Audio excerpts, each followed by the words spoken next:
So we're going to look at these example problems of a Kepler's third law and a gravitational law problem. So here's our Kepler third law text, and what we're trying to figure out is what is this period of this outer planet. And so let's just read in the word problem, figure out what pieces of information we have. Do we have the orbital period of the inner planet? And then where our problem comes out here, 0.087. So let's plug in. We'll do 0.87 years squared.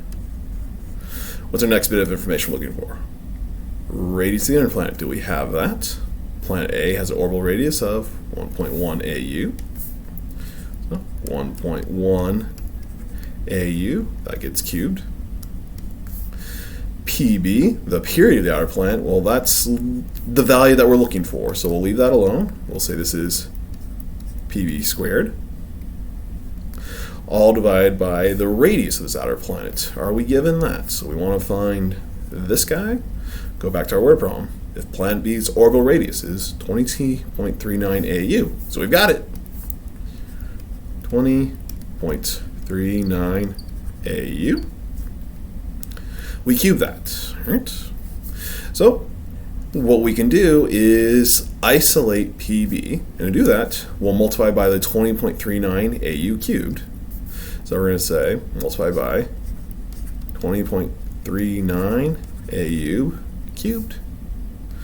And we'll multiply in here 20.39 AU cubed.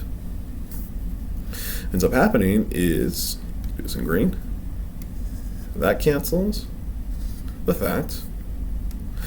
And so we're left with is 20.39 AU cubed times 0.87 year squared all over 1.1 AU cubed equals PB squared, the thing we're looking for.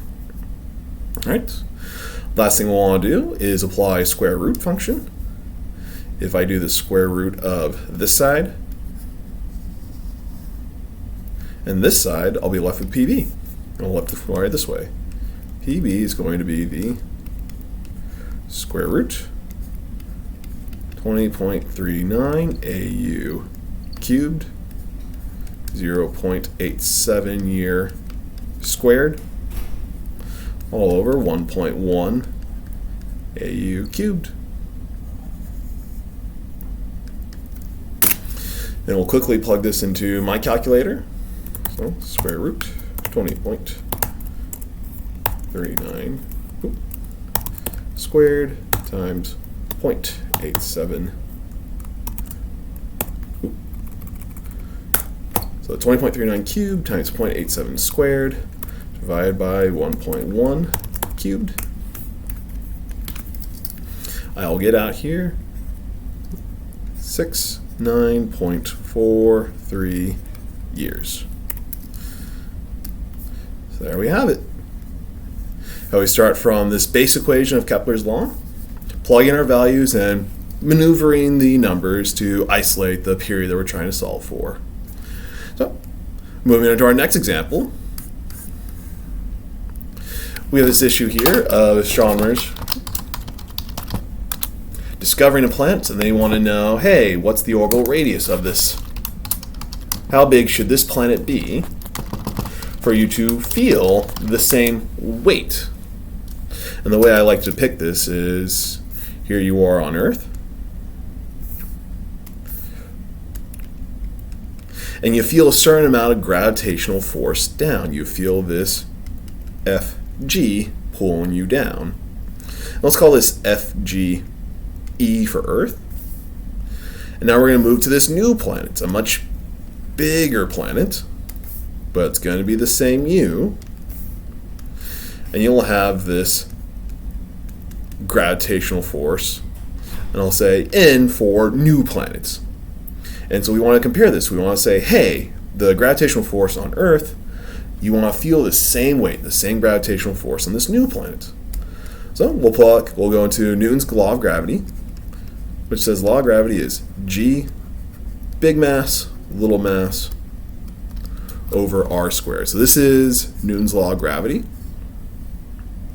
And what we'll say is we'll plug in the values that we know or do not know for this context. Because what we're specifically looking for is we want your gravitational force on Earth to equal your gravitational force on the new planet. We'll say you have mass m. Then we'll have big M for the mass of Earth. Our new planet is 5.301 times more mass than planet Earth. So this guy will be 5.301 m. Earth will have some radius r.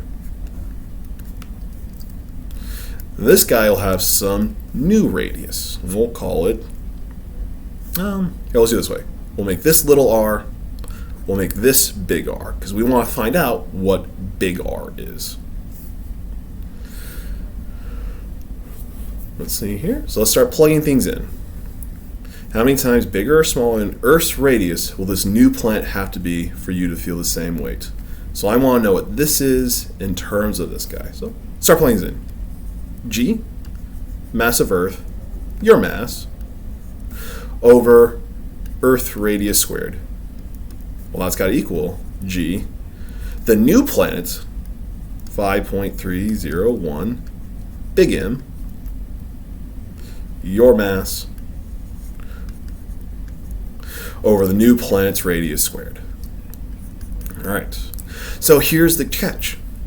What I could do is divide by G on both sides.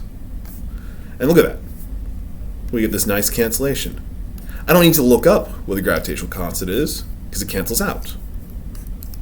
So now I've got big M, little m, r squared, 5.301 big M, little m, over the big R squared. And reminder, this big R is what we're looking for. But I have another trick I can use. Earth mass, could look it up, but it appears on both sides of the equation. So I'll divide by Earth mass. In fact, I'll divide by your mass. Right? You could be 70 kilograms, you could be 120 kilograms, but it's on both sides of the equations. So let's divide it out. So I cancel big M, little m, big M, little m. Now I have, we'll get this over here, 1 over r squared is equal to 5.301 over big R squared. Well, I want to isolate big R, so I'll multiply r squareds across. We'll do r squared,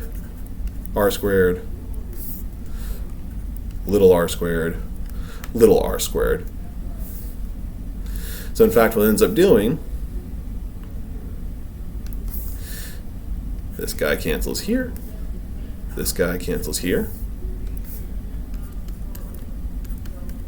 Big R squared is 5.301 little r squared. Final step, take the square root of everything. Big R is going to be the square root, 5.301 times the radius of Earth. Now, where our problem is, we want to know, right, how many times bigger or smaller than Earth's radius.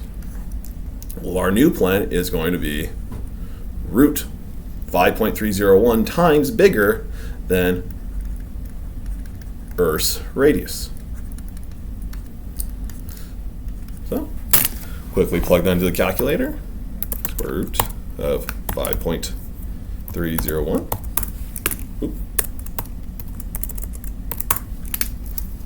Our new planet is going to be, for these numbers, 2.302